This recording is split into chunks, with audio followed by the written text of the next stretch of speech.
So, have you heard the NHS wants to restrict the right to choose? Well, here is why that matters. What am I talking about? What is right to choose? It's currently a vital pathway that allows people to choose an alternative provider for their medical needs. This includes assessment for autism and ADHD, and it means not having to wait years on overstretched local services.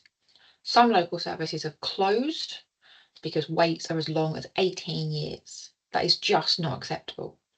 The NHS don't have the funds for this to keep going as it is, and apparently the method has meant some major issues with spending because somehow the NHS don't seem to know it's occurred until they get hefty bills.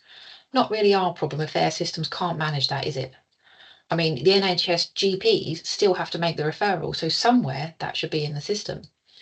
But anyway, what does it mean if right to choose becomes limited as it's been proposed for consultation?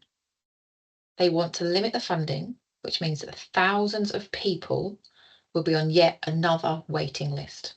Or they might be told that there's no waiting list at all if the local area just doesn't have capacity. This is wrong. Plain and simple, this is wrong. Legally, you don't need a diagnosis to get support at work or at school.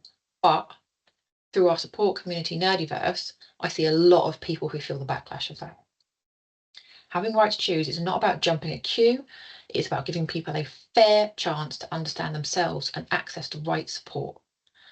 If this change goes through, thousands of people will be left in limbo, questioning themselves, doubting their struggles, and waiting indefinitely for answers.